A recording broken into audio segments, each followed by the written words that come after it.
Hoy no va a ser tan larga la clase porque vamos a recordar sobre todo lo que tiene que ver con calcio y fósforo, y después lo que vamos a ver es, después tenemos que ver vitamina D, que vamos a ver si no solamente lo que tiene que ver con la parte ósea, sino que vamos a ver lo que hoy se sabe de las distintas funciones de la vitamina D. Y también lo que vamos a ver es que hay otras sustancias, aparte de la vitamina D, la paratormona y la calcitonina, osteocondina, osteocalcina, el factor de crecimiento fibroblástico 23, pero bueno, eso va a quedar para la clase que viene, ¿sí? La próxima clase es después de Semana Santa.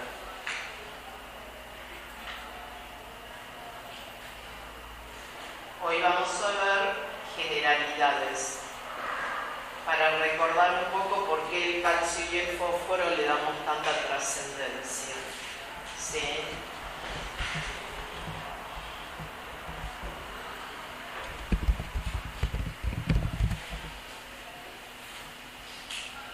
Entonces, ¿qué es lo que vamos a decir con respecto al metabolismo del calcio y del fósforo?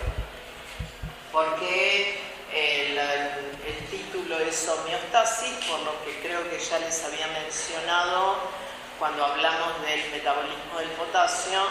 Yo lo que pretendo para que no haya trastornos a nivel del organismo, tiene que haber un balance entre ingresos y egresos. Si se establece ese balance, hablamos de un equilibrio homeostático. Cuando yo tengo más cantidad de ingresos que de egresos, mi organismo tendría que poner en juego el proceso fisiológico para tratar de sacarse de encima, lo que estoy aportando de más. Y al revés, si yo tengo menos aporte, lo que tiene que hacer mi organismo es tratar de poner en juego mecanismos, en este caso tendientes, a ver cómo lo saca de depósito. Acá hay una gran diferencia. En el caso del calcio y el fósforo, nosotros lo que vamos a tener es que hay un sitio que es predominantemente el depósito, ¿sí? Y además con una característica, que tenemos un depósito bastante importante. Entonces, ¿qué es lo fundamental a tener en cuenta? ¿Por qué el calcio nosotros lo consideramos trascendente?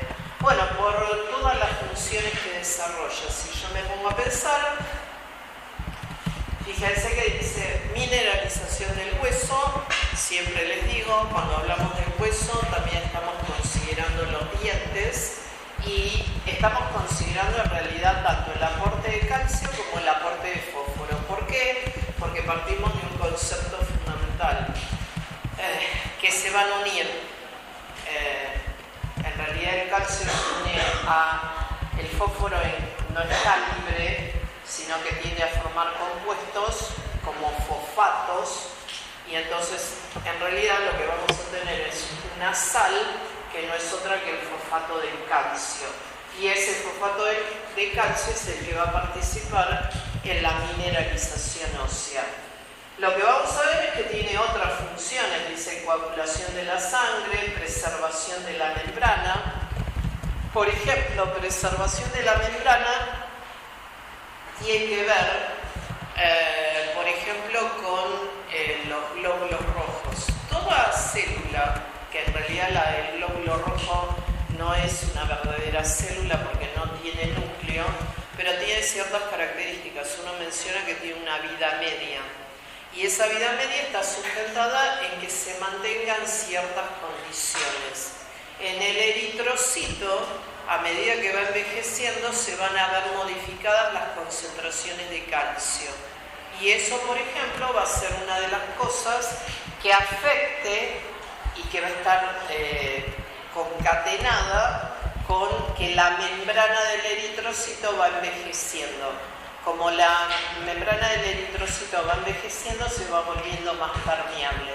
Y a medida que se vuelve más permeable, al glóbulo rojo le ingresa mayor cantidad de agua. O sea, que se mantengan entonces ciertas concentraciones de calcio más o menos estables son fundamentales, por ejemplo, para todo elemento forme o toda célula que tiene una determinada vida media.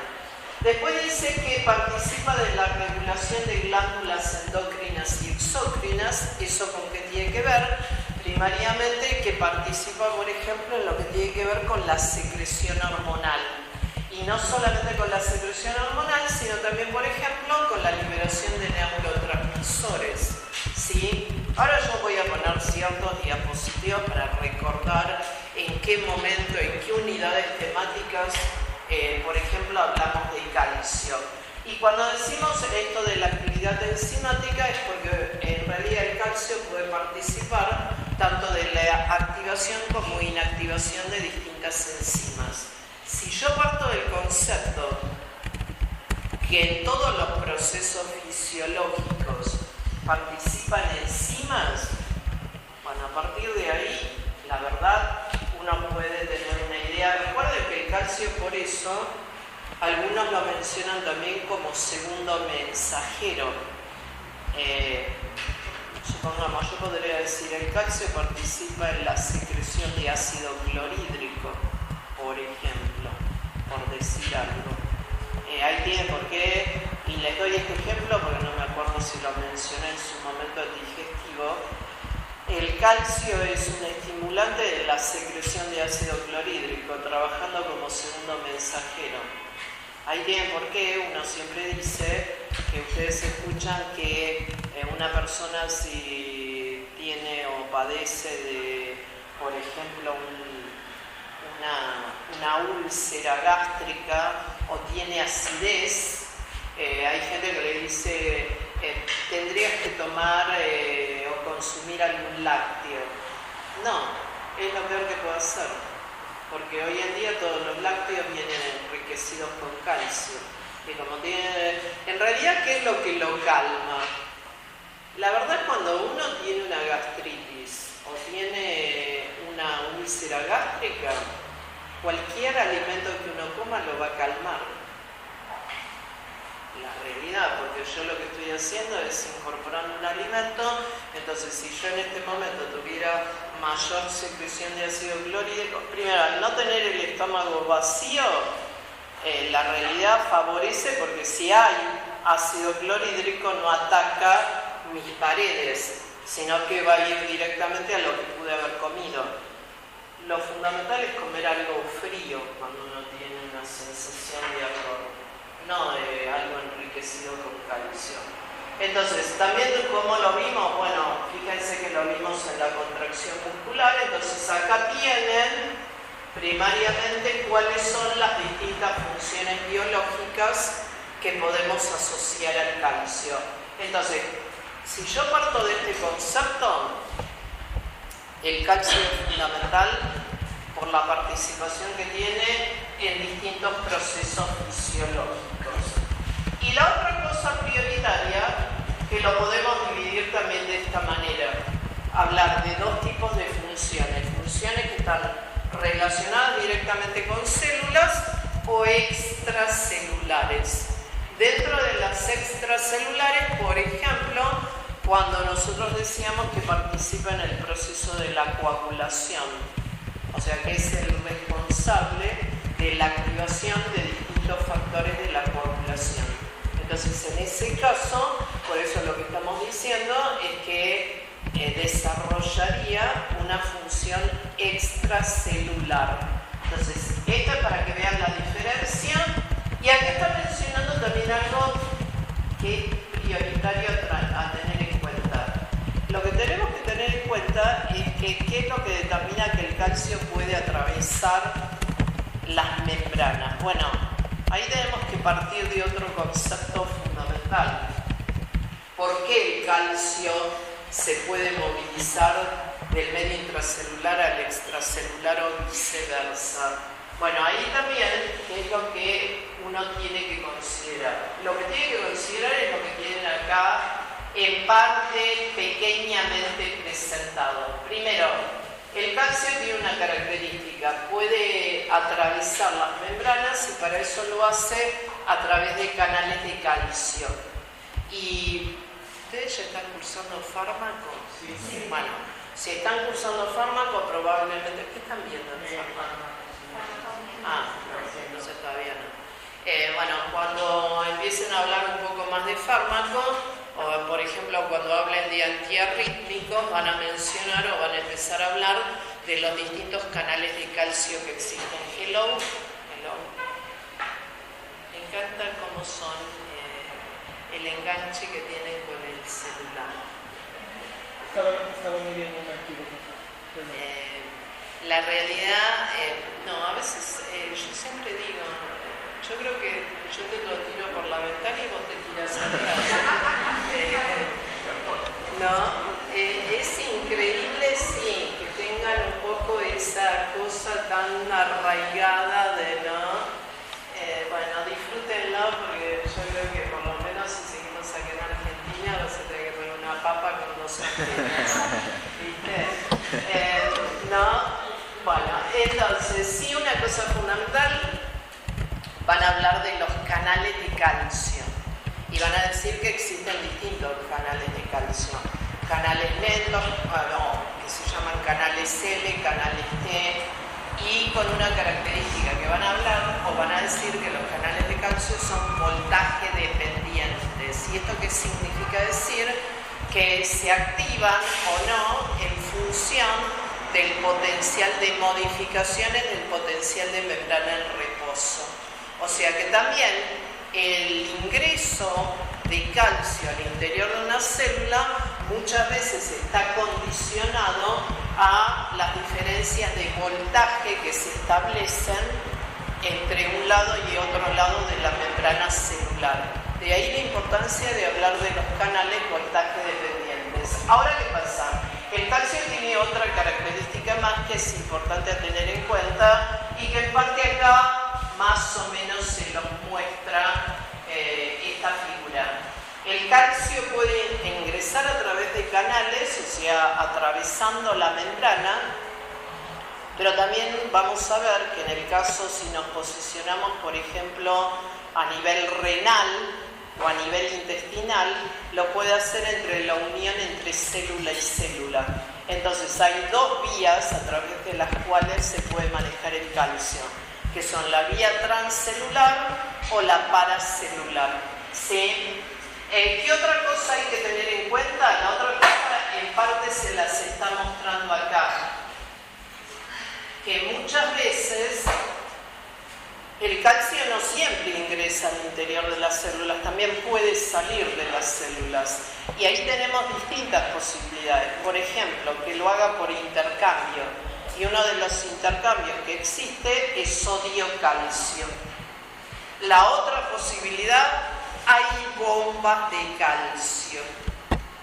Y ahí aparece algo que también les está mostrando acá, la figura. Que es, yo lo que tengo que tener en cuenta que, por ejemplo, hay una diferencia entre considerar el calcio que se encuentra por fuera de las células a considerar el calcio que está en el interior de las células. El calcio que se encuentra en el interior de las células está en lo que se denomina o se le da la denominación de almacenes de calcio. Y por ejemplo, el retículo sarcoplásmico sería un ejemplo de almacén de calcio. Bueno, ¿cómo hace el calcio? El calcio ahí tiene una característica que ahora se los voy a mostrar en otra figura, que es cómo ingresa de nuevo al interior del retículo sarcoplásmico. Existe una bomba de calcio. O sea que esa es otra de las formas en que se puede llegar a movilizar el calcio. Esto es para que se den cuenta entonces fundamental. Y una cosa más, antes de que me olvide, que también les voy a mencionar que a veces el calcio, por ejemplo, ¿qué es lo que hace? ¿Tienen idea por qué el calcio se queda en el interior del retículo sarcoplásmico? Porque es necesario para generar la contracción y si el calcio está en el sarcoplásmico. ¿Pero y por qué no sale? ¿Pero por qué no sale? Pero más allá de que la bomba lo recapte, a ver, si ustedes los dejan en el interior de una habitación Claro. y la puerta está abierta, ¿por qué no salen? Porque si no necesita el calcio. ¿Por qué la rebelde el calcio y sale? Había un estímulo de túbulo que es canal de tendencia de voltaje. Pero, Podría generar inflamación. Ahora, Capaz que podría aumentar la osmolaridad y ahora que agua ingresa. ¿por qué no es rebelde el calcio y sale del retículo? Diferencia de concentración. porque se tiene que abrir la puerta. He leído la calcioproteína artificial, pero bueno, Porque hay proteínas que justamente, fíjate, por eso se le puso el nombre de secuestrina. Es como que lo secuestra, calsecuestrina. Entonces, existen lo que vos mencionás como proteínas fijadoras de calcio. Y entonces, cuando vos decís que el calcio se queda en un determinado lugar, es porque hay una proteína que lo está reteniendo en ese sitio. En el caso, fíjate, de la calsecuestrina, es una proteína que se encuentra en el interior del retículo sarcoplasmático, y por eso el calcio se queda ahí adentro. Entonces, bueno, y esto es para que vean todas las posibilidades. Acá tienen, ven, esto se los voy a mostrar porque supongo que en algún momento se los mostré el año pasado cuando vimos la parte de músculo.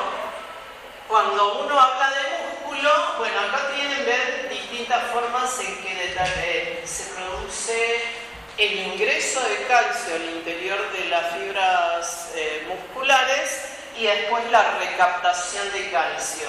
Acá lo que les muestra es, y una cosa fundamental, ¿qué les está mostrando acá?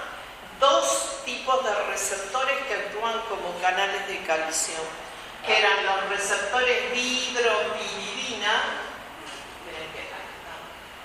los receptores dihidropiridina, que son estos que están acá, ven, estas esferitas de color rosa, esos son canales de calcio voltaje dependientes. Entonces, cuando llega una despolarización, esos canales de calcio se van a activar y estos estos receptores de dihidropiridina tienen una característica. Los receptores de dihidropiridina a su vez están unidos y producen la activación de un segundo tipo de receptores que eran los receptores de rianodina. ¿Se acuerdan de lo que estoy hablando? Esos también pueden actuar como canales de calcio y de hecho, cuando entonces se activan esos receptores de dihidropiridina, lo que van a producir es la salida de calcio, la salida de calcio del interior del retículo sarcoplásmico, y ese calcio que sale es el que se va a unir a la troponina C. La troponina C sería una proteína fijadora de calcio y ahí se produce la contracción muscular. ¿Sí? Y fíjense que les está mostrando, una vez que se produjo la contracción, para que se produzca la relajación, el calcio se despega de la troponina C. Acuérdense que para eso también se necesita TP. Entonces, cuando se despega del calcio, puede ser recaptado al retículo sarcoplásmico, porque tenemos esta que era una de las bombas de calcio, que es la que se denominaba cerca 2. Lo de 2 viene por las dos valencias que tiene el calcio. Y si no, tenemos la otra posibilidad. Hoy se sabe que también el calcio puede salir para afuera. ¿Cómo? Intercambiándose con sodio. O sea que acá lo que nos muestra es el intercambiador sodio-calcio. Y además existe una proteína fijadora de calcio, que sería, algunos le dan la denominación de calcio ATPasa, que es esta amarillita que tienen acá abajo. Es una proteína que directamente saca calcio para afuera, pero gasta ATP. Entonces por eso algunos la mencionan como bomba de calcio ATPasa. ¿Para qué les estoy mostrando esto? Para que entonces se acuerden, por ejemplo, que todo lo que tenía que ver con contracción muscular estriada esquelética y con, por ejemplo, las fibras musculares cardíacas dependen del calcio. La diferencia, acuérdense, que en el músculo cardíaco teníamos dos fuentes de calcio, el que podía ingresar de afuera y el que salía del retículo sarcoplásmico. En cambio, cuando nos íbamos al estriado esquelético, depende de la salida de calcio de los almacenes.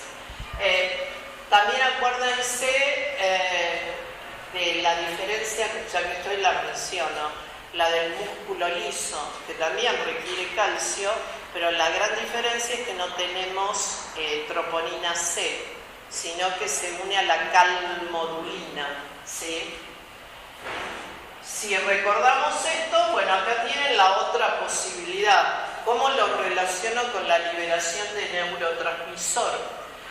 Cada vez que llega un potencial de acción, un terminal presente, y ahí también, para que recuerden por qué lo relacionan con la excitabilidad neuromuscular, porque a su vez, para que un músculo se contraiga, tiene que llegar una señal nerviosa. La señal nerviosa, cuando llega, lo que produce es que se activan canales de calcio voltaje dependientes. Eso provoca la entrada de calcio y esa entrada de calcio en el terminal presináptico es lo que determina la liberación de neurotransmisor.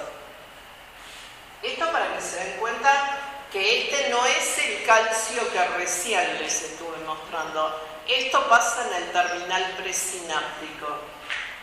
Pero entonces, de alguna manera, fíjense, me está diciendo, bueno, si lo asocio con la sinapsis neuromuscular, lo que me está queriendo decir que la liberación de acetilcolina para que interaccione con los receptores colinérgicos nicotínicos depende de la salida, o sea, de la llegada de un potencial de acción, entrada de calcio, y eso va a provocar la liberación de acetilcolina.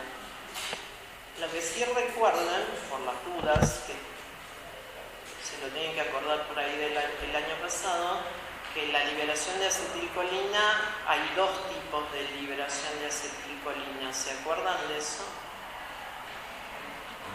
Rápido se los digo.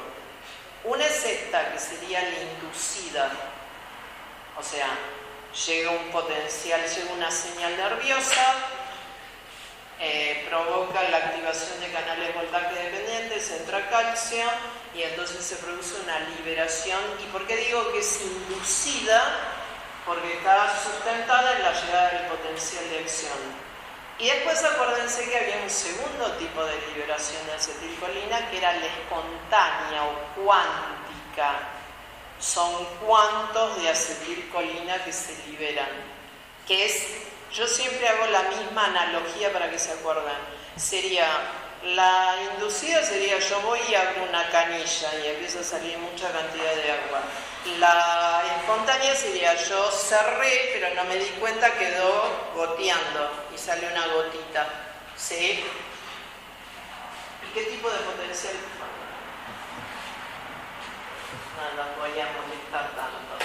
Pero eso para que se den cuenta una cosa fundamental, cómo pueden empezar a recordar cosas que en parte se dieron el año pasado. Acuérdense que la diferencia, cuando yo tengo una liberación así masiva e inducida de acetilcolina, se produce un potencial que se conocía con el nombre de potencial de placa motora. En cambio, la liberación esa de la gotita produce un potencial muy chiquitito, como era tan chiquitito, le pusieron el nombre de potencial miniatura. Bueno, acá para recordar otra cosa fundamental, yo pongo esto que es lo antiguo de la coagulación. O sea, lo antiguo cuando uno hablaba de la vía extrínseca, la vía intrínseca y la vía final común, pero ¿para qué? Para que recuerden que en la activación de toda una serie de pasos se requiere de se requiere del calcio. Entonces, para que se produzca, para que se lleve a cabo adecuadamente el proceso de coagulación, yo necesito de la participación de calcio. Siempre sí hago una aclaración. Muchas veces ustedes dicen, bueno, pero entonces si a mí me falta calcio, ¿yo voy a tener problemas de coagulación? No, porque las cantidades son tan ínfimas que no. Sí, si a una persona tiene alterados sus niveles de calcio, lo que se puede llegar a alterar o afectar, la excitabilidad nerviosa, todo lo que tiene que ver con la contracción muscular, eso sí, pero esto no. Entonces, ya sabemos que lo relacionamos también con la coagulación. Sí hay una cosa fundamental, ¿cómo se puede encontrar el calcio? Primero, como yo les dije, tenemos obviamente el depósito fundamental que está representado por el hueso, ¿sí? Ahora, y hay, fíjense, una mínima proporción que está presente a nivel del líquido extracelular. Bueno, esa mínima proporción que está presente en el líquido extracelular es fundamental, porque cualquier cambio de esa concentración que se encuentra en el líquido extracelular puede llegar a producir una modificación de la excitabilidad nerviosa y muscular. Ahora, también, ¿qué es lo fundamental a tener en cuenta? De ese líquido extracelular, si yo tomo el plasma forma parte de los líquidos extracelulares, tenemos el calcio libre o ionizado. Aproximadamente de esta mínima proporción que está presente a nivel extracelular, como dice acá, el 50% se encuentra bajo la forma libre. Y siempre que se encuentra libre es el que puede actuar, el que tiene actividad biológica. Dos posibilidades, si no, que se encuentre unido a proteínas, y la otra posibilidad que se encuentre unida a otros compuestos. Yo les di un ejemplo, el fosfato de calcio. Se puede encontrar como citrato de calcio, por ejemplo, sulfato de calcio, bicarbonato de calcio. Si ya sabemos entonces cómo se distribuye el calcio en el organismo, como yo les decía, la otra posibilidad a tener en cuenta, que formen los cristales de hidroxiapatita. Y entonces acá cuando uno menciona o dice cómo están constituidos los cristales de hidroxiapatita, bueno, por fosfato de calcio. ¿Y por qué alguno le dio el término de cristal? Porque se ven o se asemejan a un cristal. Entonces por eso se los llamó cristales de hidroxiapatita. ¿Y esto con qué tiene relación? Bueno, esto tiene relación, estos cristales de hidroxiapatita, que van a ser los que de esta manera van a participar en todo lo que tiene que ver con la mineralización ósea. Bueno, uno parte del concepto que estos cristales de hidroxiapatita, que están presentes a nivel óseo, actúan como el principal depósito no solamente de calcio, sino también de fósforo. Si ya sabemos entonces la relación que existe entre el depósito de calcio y los cristales de hidroxiapatita, acá tienen lo que yo estuve mencionando anteriormente. Sí hay una cosa, cuando uno dice a qué tipo de proteínas se puede unir el calcio, bueno, la mayor parte del calcio que se une a proteínas lo hace a la albúmina. Y por supuesto la importancia que tiene lo que está unido a las proteínas es lo que dice ahí, que todo lo que esté unido a proteínas no se filtra a través del riñón. ¿Por qué? Porque obviamente las proteínas tienen un problema, no pueden atravesar la barrera de filtración. Entonces todo el calcio que se encuentre unido a proteínas, como por ejemplo la albúmina, que es a lo que mayormente están unidos, eso no se va a poder filtrar. Ahora, el resto sí. Y ahí aparece algo fundamental a tener en cuenta. Si el calcio es tan útil, a mí me interesa no perderlo. Y por eso una gran parte de lo que se filtra a través de los riñones, por eso se va a reabsorber. Y como yo les decía anteriormente, bueno, existen primero proteínas que son capaces de ligar el calcio. Dentro de las proteínas que son capaces de ligar el calcio, bueno, la troponina C, la calsecuestrina, la calmodulina, serían ejemplos de proteínas que se encargan de ligar el calcio. Y acá tienen algunas, y aparece una que yo siempre les dije que es también importante tener en cuenta, que son las calvindinas. Las calvindinas, en realidad, no solamente toman el calcio, sino que son capaces de transportarlo a través, por ejemplo, del enterocito, de la célula intestinal. Entonces, hay más. Yo puse algunos ejemplos acá para recordar cuáles son ejemplos de proteínas que pueden actuar como proteínas que atrapan o ligan o se unen al calcio. Bueno, y esto es un poco lo que estuve diciendo anteriormente.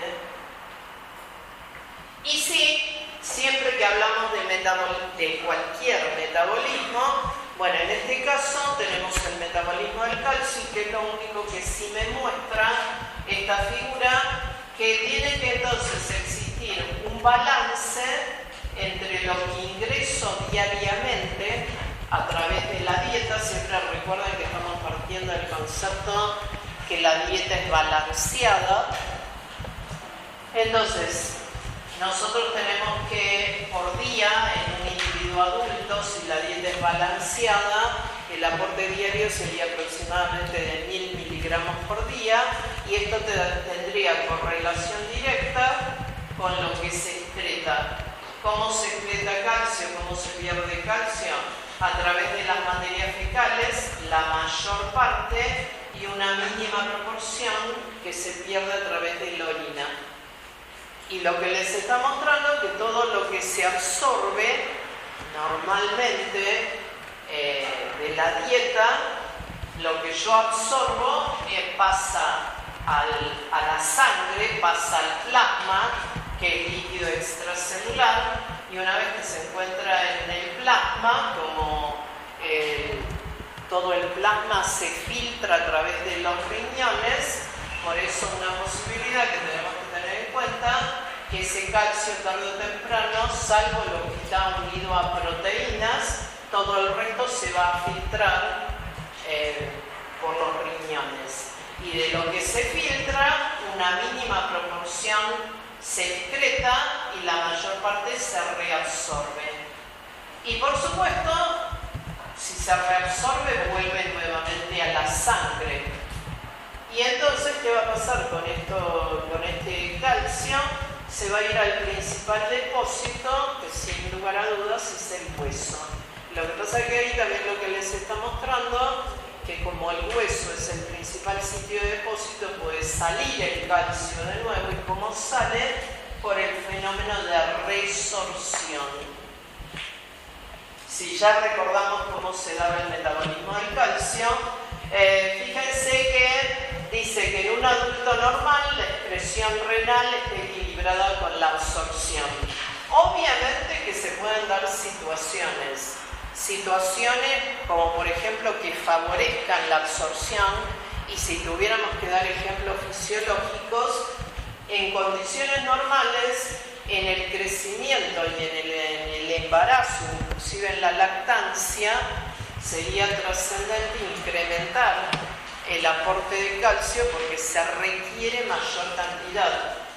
Ahora, sí también hay factores que, por ejemplo, pueden provocar o pueden desencadenar una menor absorción de calcio. Dentro de los que reduce la absorción de calcio, el cortisol. El cortisol, pero no en concentraciones fisiológicas, sino cuando yo tengo un exceso de cortisol, voy a tener reducida la absorción de calcio. Y dentro de los que favorecen la absorción, los estrógenos. Y por eso la mujer, cuando ya entra en su etapa menopáusica, como se le reduce la carga de estrógeno, no tendría favorecida la absorción de calcio.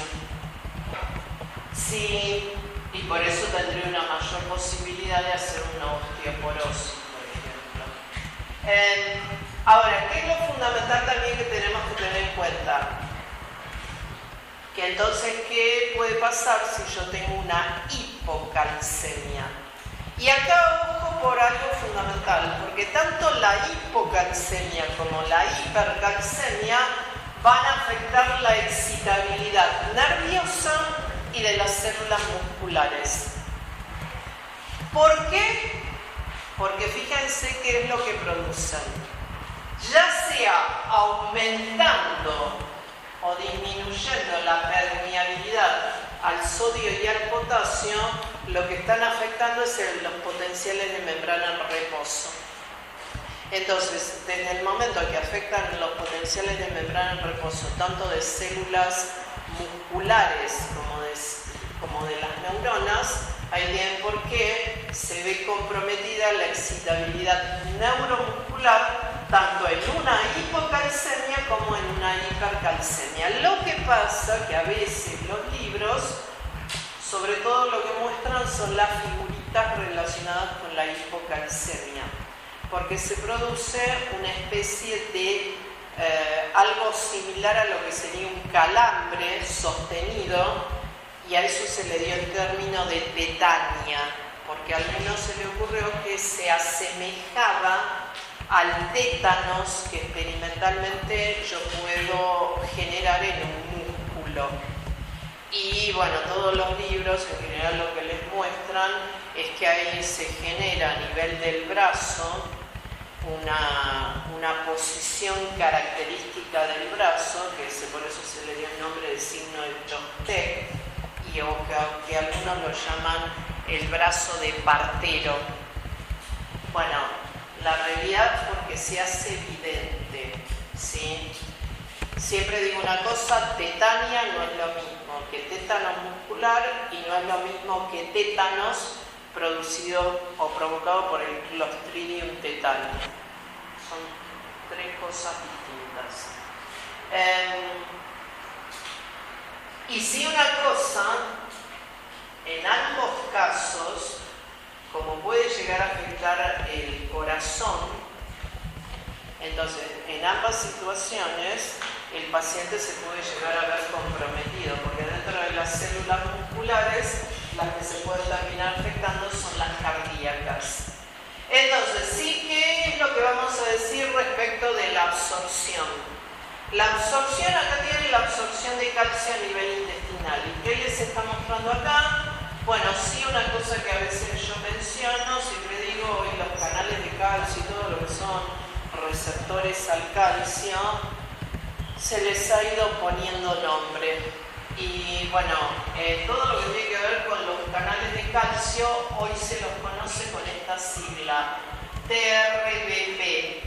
Y hay dos isoformas distintas, el 5 y el 6. A nivel intestinal tenemos el 6. Entonces, lo que antes antiguamente solamente por ahí lo encontraban en los libros, y agarran libros un poco más antiguos, se los menciona directamente como canales de calcio. Bueno, hoy lo pueden encontrar que este canal tiene esta denominación, TRBP6. Entonces, a través de este canal ingresa el calcio y, por supuesto, también, que es lo que les está mostrando, que la absorción de calcio se puede llevar a cabo de dos maneras, que en parte se las está mostrando también acá la figura, por la vía transcelular y por la vía paracelular. En realidad, depende cuál sea el lugar del intestino que nosotros estemos considerando, en realidad pasa más cantidad de calcio por la vía paracelular, pero sin embargo, ¿por qué siempre se habla de la transcelular como la más trascendente? Porque esta transcelular, que es la que acá les está mostrando en mayor medida, toda esta transcelular transcelular está regulada por una vitamina, que es la vitamina D3 activa o 1,25 dihidroxicolecalciferol. La vitamina D3 activa va a actuar sobre mi intestino. ¿Y qué es lo que va a producir? Bueno, la vitamina D3 estimula la síntesis proteica. ¿Y la síntesis de qué proteínas va a estimular? Bueno, va a estimular la síntesis de mayor cantidad de canales de calcio, va a estimular la síntesis de la calvintina, que era la proteína transportadora que se encarga justamente de tomar el calcio y de transportarlo desde la membrana apical hacia la membrana vasolateral. Y la otra cosa que va a estimular es también la síntesis de las dos bombas o intercambiadores que son capaces de sacar el calcio para afuera. Una yo ya la había mencionado, que es el intercambiador sodio-calcio, que acá lo tienen, pero el calcio también se puede intercambiar con hidrogeniones. Entonces ahí tienen cómo se produce la absorción de calcio a nivel intestinal. Y vamos a ver la reabsorción. La reabsorción, ya acá me estoy posicionando a nivel renal, ¿qué es lo que les está mostrando? Bueno, primero, cuando yo hablo de lo que se filtró de calcio, lo que se filtró, yo voy a decir que es la carga filtrada de calcio.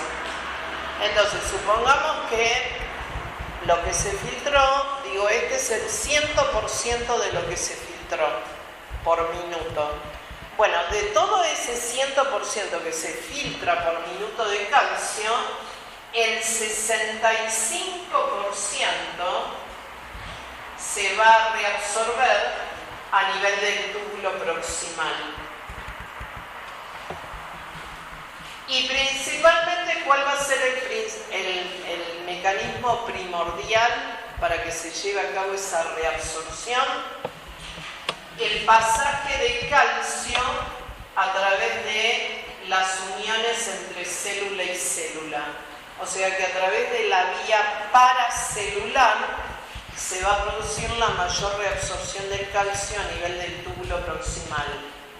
Como lo hace por arrastre, o sea, cuando se reabsorbe agua utilizando esta vía, y acá lo tienen, cuando se reabsorbe agua a través de esta vía paracelular, arrastra calcio. Y a eso se lo conoce con el nombre de solvent drag o arrastre por solvente. Tiene otra posibilidad. La otra posibilidad es que el calcio se reabsorba utilizando, y eso hay una mínima cantidad, que lo haga utilizando la vía transcelular. Pero vuelvo a repetir, casi podríamos decir que la mayor parte del calcio que se reabsorbe en el túbulo proximal lo hace por la vía paracelular. Si ya sabemos cómo se reabsorbe en el túbulo proximal, vamos al asa gruesa de Henle. En el asa gruesa de Henle, ¿cuánto se reabsorbe de lo que se filtró? Más o menos el 25%. Y de ese 25%, el 50% se reabsorbe utilizando la vía transcelular. El otro 50% lo hace utilizando la vía paracelular. Ahora, ¿qué aparece acá? ¿Cuál es la diferencia que tenemos acá en el asa gruesa de Henle? ¿Qué es lo que determina que en el asa gruesa de Henle se reabsorba más cantidad o menos cantidad? Que existen sensores de calcio. Existen sensores de calcio que van a ser fundamentales o van a ser los determinantes. Acá lo tienen, sobre todo se ve más lindo en este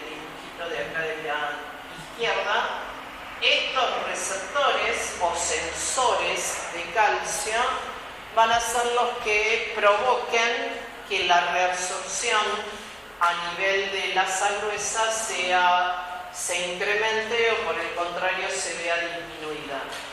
Y también de qué va a depender cuál es el otro factor que puede provocar mayor o menor reabsorción de calcio, la cantidad de cargas positivas que haya a nivel de la tubuladura y la diferencia que exista con respecto al espacio intersticial. Si hay mucha cantidad de cargas positivas, bueno, el calcio se va a tender a reabsorber. Si ya vimos entonces qué pasa a nivel de masa gruesa de Henle, bueno, esto es para ver. Vamos a el túbulo distal. ¿Cuánto de lo que se filtró se reabsorbe en el túbulo distal? El 8% aproximadamente. Y quedaría más o menos un 1,5-2% que se reabsorbe a nivel de los túbulos colectores o se termina perdiendo por la orina. Y acá, ¿qué es lo que les muestra? Que a nivel del túbulo distal, la única vía que utiliza el calcio para reabsorberse es la vía transcelular. Y una cosa que me olvidé decirles, fíjense que tanto a nivel del túbulo distal, y vuelvo para atrás, como a nivel de el asa gruesa de Henle, la reabsorción depende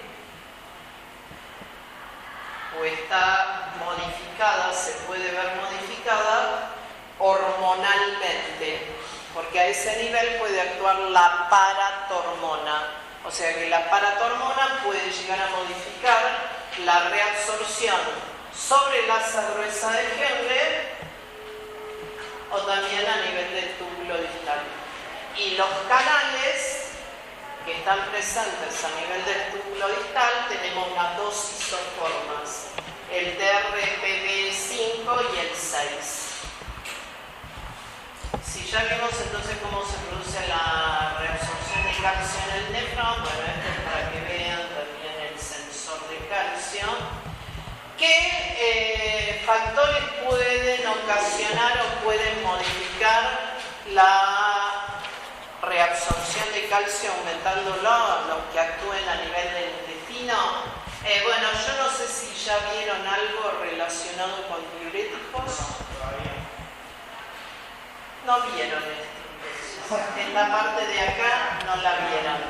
Sí, una cosa, la vitamina D y la paratormona, bueno, eso sí lo tienen que saber, pero fíjense que dentro de los otros factores que pueden incidir modificando, aumentando la reabsorción de calcio, un desequilibrio ácido-base, o sea, el estado de alcalosis, o una disminución del volumen efectivo circulante. O sea que hay dos factores que pueden llegar a incidir aumentando la reabsorción de calcio. Y estos dos déjenlos. ¿Y cuáles pueden disminuir la reabsorción de calcio? Este de acá abajo, de nuevo déjenlo porque es otro diurético, pero tenemos primero la expansión, el incremento del volumen efectivo circulante. Después algo lógico, que es, ¿por qué dice la depresión de fosfato, la reducción de fosfato? Porque en realidad, acuérdense que la paratormona tiene una característica. Por un lado, ¿qué es lo que va a producir? Mayor pérdida de fosfato. Y si se pierde fosfato, el calcio dice, ay, me falta con qué unirme. Porque el calcio, vuelvo a repetir, no se tiende a quedar solo, sino que uno de los compuestos con los cuales se une es con los fosfatos. Si se está reabsorbiendo menos cantidad de fosfato, es como que dice ahora con qué me uno, ¿sí? Y después la otra posibilidad, aumento de la concentración de calcio en plasma. Supongamos que yo todos los días, todos los alimentos que como estuvieran enriquecidos con calcio. Y obviamente, cuanto más calcio yo tenga, ¿qué es lo que tendría que suceder? Mi organismo decir, tenemos que desprendernos de una cierta cantidad, ¿sí? Si ya sabemos entonces qué es lo que puede incrementar o disminuir la reabsorción, vamos a ver el fósforo. ¿Y qué es lo que vamos a decir del fósforo? El fósforo, lo que vamos a decir principalmente cuáles son las funciones, por qué es tan importante el fósforo. Y la realidad, nuevamente vuelve a aparecer la mineralización del hueso. Ahora, si yo tuviera que mencionar una de las funciones que tiene que recordar, primero el fósforo, yo lo asocio con, si yo hablo de ATP, ADP, y estoy de alguna manera asociándolo, ¿sí? También, si me pongo a pensar que también el fósforo participa en lo que tiene que ver con la activación e inactivación de enzimas. O, por ejemplo, si me pongo a pensar que acá viene la gran diferencia con el calcio. El calcio solamente se va al hueso. En cambio acá lo que tenemos es que va a estar presente en todos los tejidos blandos. ¿Por qué? Porque todas las membranas están constituidas por proteínas y fosfolípidos. Entonces, cuando yo hablo del fosfo, me estoy refiriendo al fósforo. Lo que pasa es que vuelvo a repetir, el fósforo no se queda libre, sino que tiende a formar compuestos como los fosfatos. Y como fosfato, generalmente lo que vamos a mencionar es que tiene acción buffer o amortiguadora. Es el principal buffer o amortiguador renal. Acuérdense eso. Los fosfatos son los principales amortiguadores renales. ¿Y qué relación hacen con el transporte de oxígeno con la hemoglobina?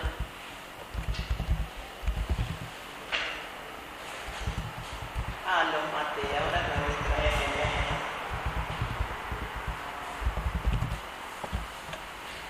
¿Por qué dice fósforo y lo relaciona con la hemoglobina?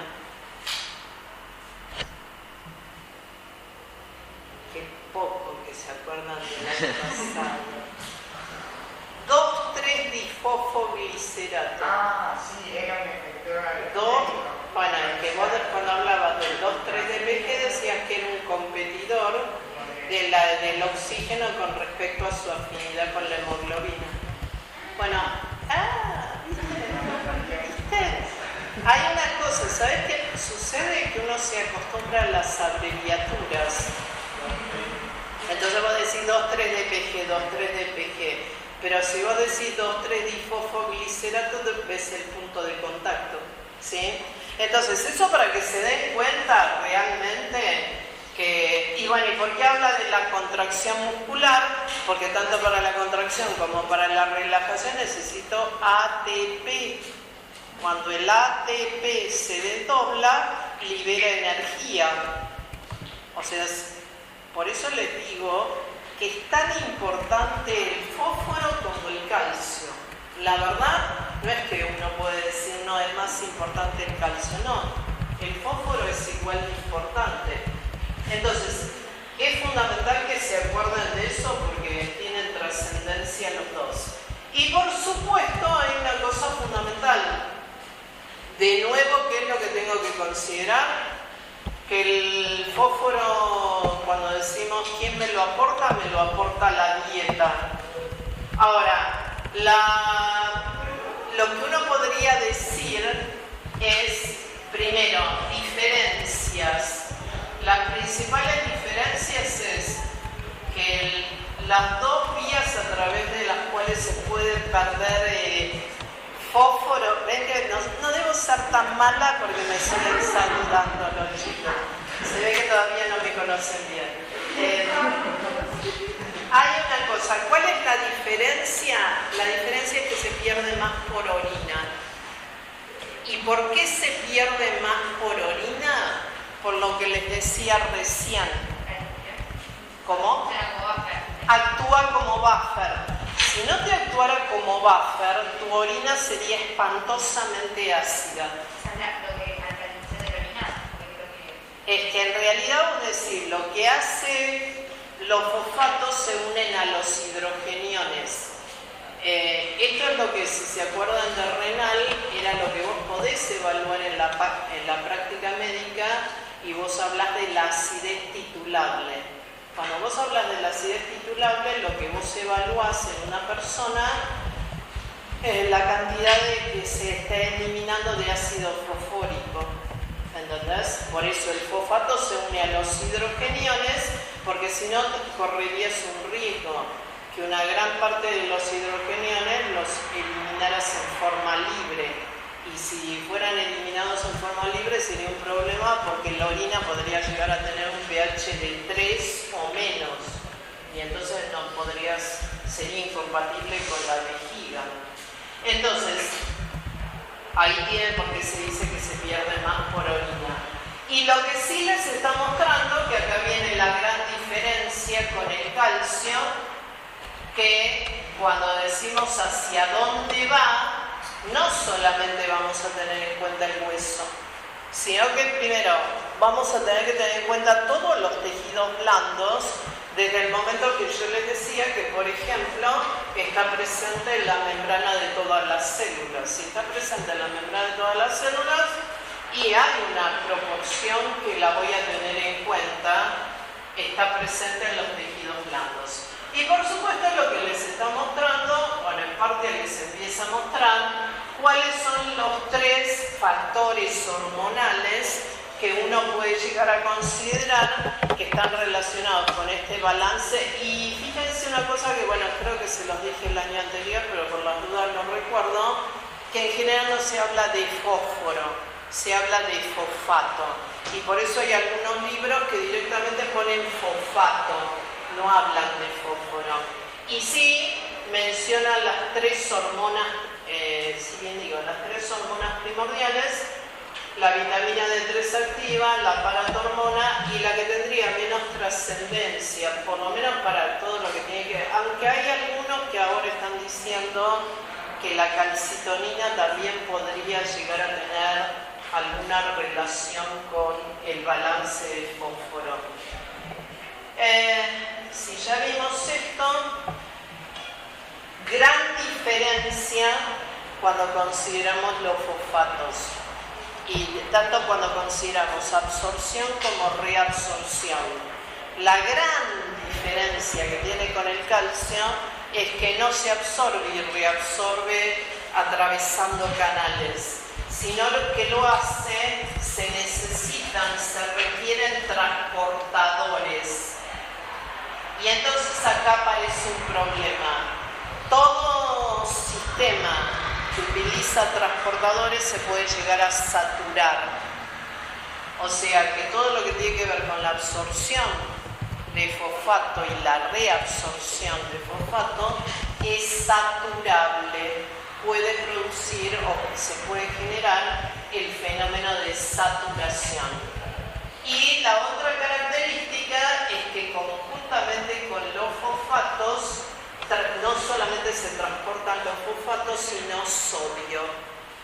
O sea que es un transportador bivalente, porque por un lado lo que tenemos está captando sodio, y también entonces acá aparece una cosa fundamental, que en parte tanto la absorción como la reabsorción de fosfato en parte está condicionada a la reabsorción de sodio. Si ya vimos entonces, y si una cosa, que lo tienen mencionado acá, que a nivel del intestino delgado, una de las hormonas que uno puede mencionar que favorece la absorción de fosfatos es la vitamina D3 activa. Si ya vimos esto, bueno, como siempre, hay una cosa fundamental. ¿Qué pasa cuando nos vamos a la reabsorción de fosfatos en el riñón?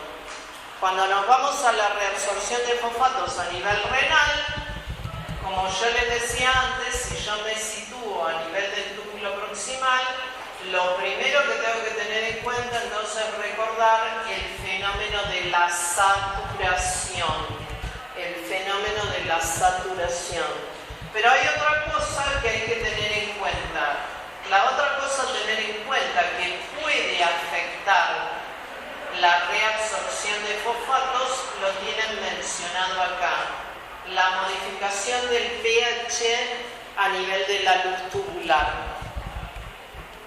Si hay mucha cantidad de hidrogeniones presentes, cuanto mayor sea la cantidad de hidrogeniones presentes, dice que se establece un fenómeno de competencia de los hidrogeniones con respecto al sodio.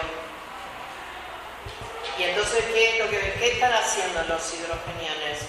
Los hidrogeniones están compitiendo y como los fosfatos actúan como buffer, entonces eso es lo que va a provocar una disminución de la reabsorción. Y sí, por eso, ¿qué es lo que les está mostrando acá esta figura? Esta figura lo que les quiere significar que va a pasar una cosa.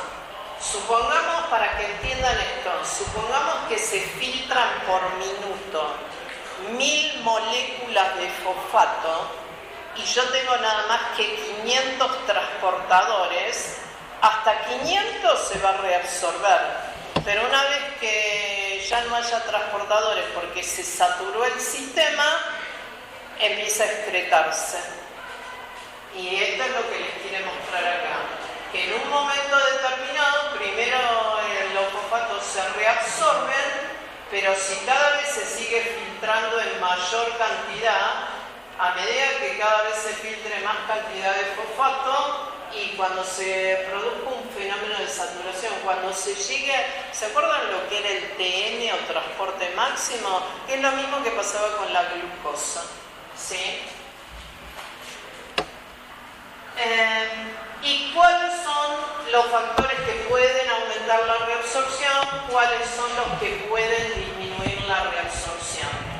Y me dice que dentro de los que la pueden aumentar, la vitamina D3 activa o 1,25 dihidroxicolecalciferol, que yo tenga disminuida la ingesta de fosfatos o el estado de alcalosis. ¿Cuáles son los factores que pueden disminuir la reabsorción de fosfato? La paratormona, esto es el péptido natriurético auricular. El péptido natriurético auricular lo que va a producir es como que los transportadores de fosfato se internalizan. Entonces, como se produce una internalización de los transportadores de fosfato, va a disminuir la reabsorción. Otros factores a tener en cuenta: la expansión del volumen efectivo circulante, el estado de acidosis o que, por ejemplo, yo tenga muy incrementada la ingesta de fosfato, ¿sí? Por hoy vamos a dejar acá, espero que haya quedado claro todo lo que vimos y nos queda por ver la regulación con más detalle, y porque me quiero meter también un poco con la vitamina D y las distintas funciones